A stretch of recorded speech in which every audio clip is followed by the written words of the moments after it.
Sabenerna mah eueuh awewe anu matre teh. Cuman zaman ayeuna mah atuh kumaha sagala endah ge kudu make acis geuning. Arek indit ka mana-mana make acis, arek berobat make acis, arek meuli itu meuli ieu make acis, pan eueuh anu gratis geuning. Komo anu geus rumah tangga mah ngasupkeun sakola make acis, ngasupkeun budak masantren make acis, kabayang meureun kumaha liurna.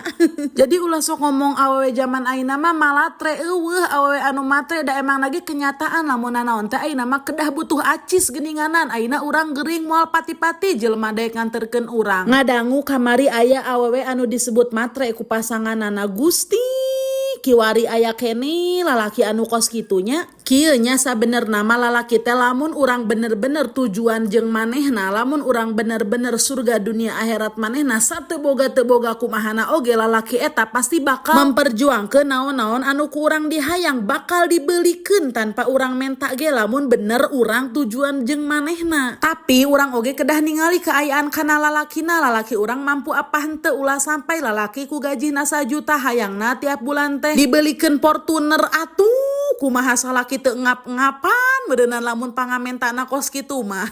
Komo pikeun awewe anu keur bobogohan mah nya ulah loba pangamenta. Komo zaman ayeuna mah lalaki bisa ngalakukeun naon wae. Kamari aya berita lalaki ngabunuh pasanganana gara-gara kabogohna loba pangamenta, loba nuntut, sedangkan lalakina gawena atuh gawe biasa. Ya Allah, inget nya lamun urang sopan sikapna ka lalaki, lalaki eta oge pasti bakal sopan ka urang.